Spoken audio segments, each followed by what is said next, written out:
Ni kweli kabisa, watu wengi sana wanasikia neno mizimu. Na inawezekana kuna wengine wanakwenda katika makabila yao wanatambika. Lakini hawajui nini maana ya mzimu. Lakini je, kuna baadhi ya watu wananufaika sana na mizimu. Lakini wakati wananufaika wao, kuna wengine wanapata madhara kupitia mizimu. Je, mzimu ni nini?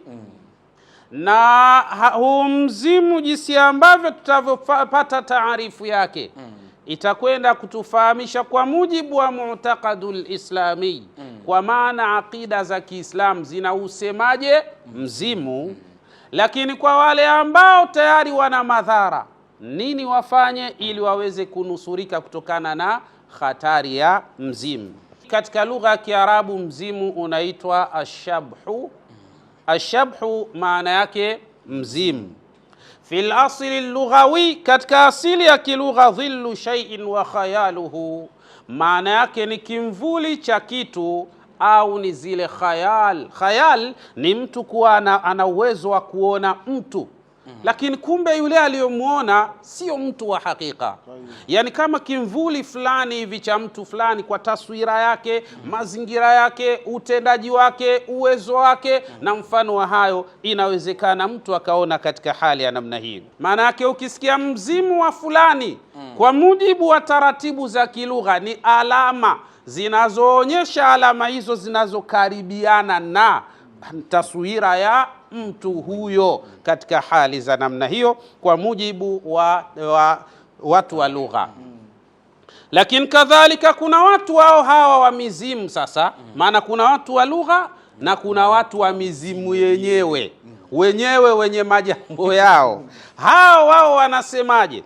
Wao wanasema yu'tabaru shabhu tajsidan, ya kwamba imefahamika na kutambulika mzimu ni nini? Ni mwili, ni sawa na mwili. Tena mwili ambao uliojitengeneza au uliojivisha liruhin, yani ni mwili uliovaa roho, au nafsi shakhsi mayitin, au ni nafsi ya mtu ambaye aliyekufa.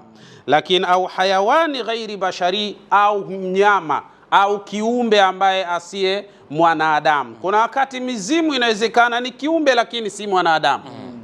Akawa ng'ombe, akawa mbuzi, akawa na kiumbe kingine. Kwa mfano, huu ni mu'taqad, ni mazingatio ambayo wanaitakidi watu wa mizimu katika hali za namna hiyo. Kwa hiyo kwa hali hii tunapata, kwa mujibu wao hao watu wa mizimu, wao wanasema ni nini? Ni roho ambayo inayovaa mwili ya watu waliokufa. Wao wanasema katika hali za namna hii.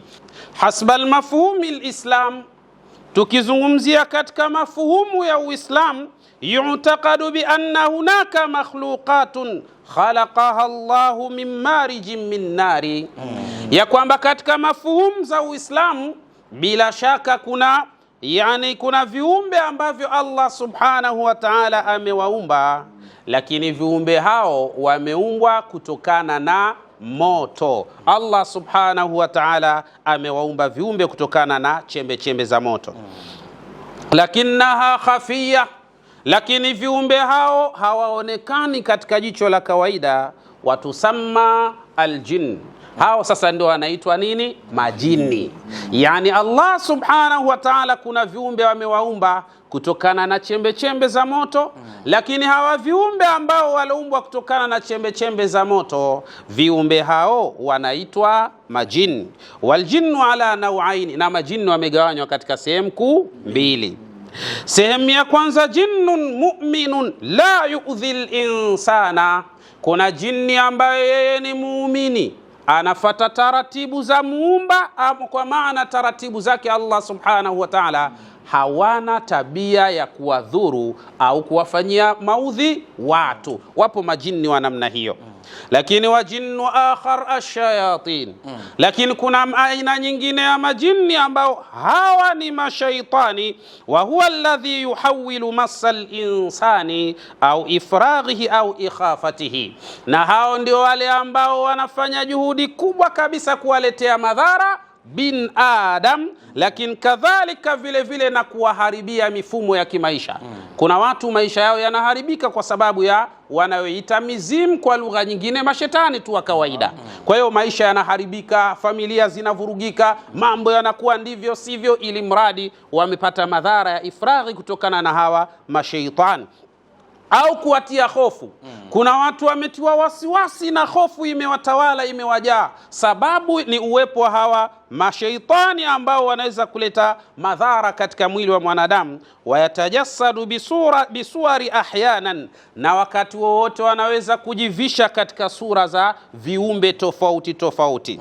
Watakunu ala surati shakhsin mayitin, na kuna wakati hawa mashaitani wanaweza wakajifananisha na umbo au sura au muonekano wa mtu ambaye tayari amekwisha kufa. Wao wakajivisha sura ile, alafu wakajitokeza kuambia mimi ni mzimu wa fulani, kwa hiyo fanyeni kitu fulani, msipofanya jambo fulani mtapata madhara fulani. Katika hali hizo, hii ni hatari, inaweza kutokana na masala ya hawa majini, au katika lugha nyingine watu wanaoita mashaitani au mizimu. Au ala hayati suwari mur'iba, au wakati mwingine inawezekana akajitokeza katika umbile linalotisha na kuogopesha. Katokeza pale nyumbani, lakini kutokeza kwake kunakuwa katika maumbile yanatisha na yanaogopesha. Mizimu au mashaitani huja katika hali za namna hiyo. Amma al-mu'taqad, amma sasa kwa wale watu wenyewe wa mizimu, huwa anna al-ashbaha hiya arwahul mauta. Wao huwa wanasema kwa akida zao hao watu wa mizimu ya kwamba mizimu ni roho za watu waliokufa. Fahadha mu'taqadun khati'un binisbati lilislami, na hii ni akida au ni itikadi za kimakosa haswa kwa mtazamo wa dini tukufu ya Kiislamu. Kwa nini? Lianna almauta la tarji'u arwahuhum lilhayati dunya, kwa sababu mtu aliyokufa roho yake haiwezi kurudi tena. Unajua kuna watu wanasema katika lugha hizo kwamba hii ni roho ya mtu fulani, bibi ya bibi yake huyu.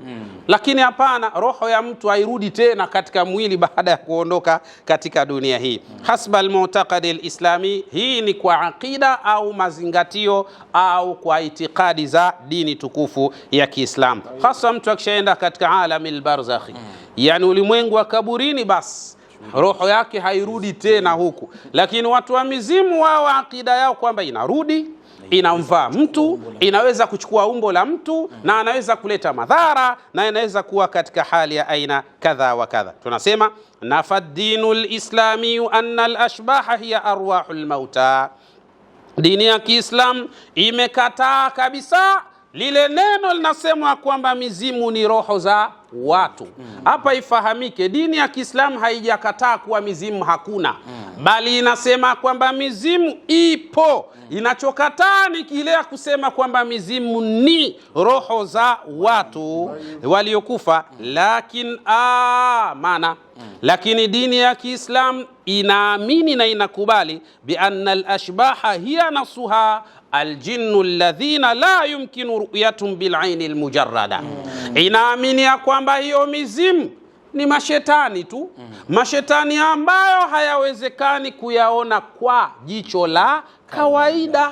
Dini ya Kiislamu inaamini kwamba mizimu ipo, lakini mizimu sio jinsi ambavyo wanavyoamini wale watu wa mizimu. Watu wa mizimu wanaamini kwamba mizimu ni roho za watu waliokufa, lakini Uislamu unasema mizimu ni mashetani tu ambayo pia yana uwezo wa kuleta madhara katika afya na maisha ya bin Adam.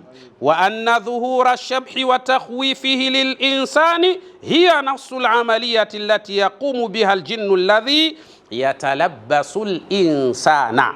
Anasema ama yale matokeo ambayo yanaweza kuonekana, akatengeneza hofu, akatengeneza wasiwasi, akamfanya mtu mmoja katika wanafamilia akawa tajiri sana, au mtu mmoja katika wanafamilia au wanaukoo akawa maskini sana. Hayo ni mambo ambayo yanayotengenezwa na mashetani tu katika hali za namna hiyo. Sasa familia nyingi, al-akhi Sheikh Hussein bin Diwani pamoja na Sheikh Ahmad, zimepata madhara makubwa kutokana na hivi vitu vinavyoitwa mizimu. Nataka nieleze kwa uchache kabisa ili twende tukatazame madhara, tuelekezane namna ya kujinasua katika mashakili haya biidhnillah subhanahu wa ta'ala.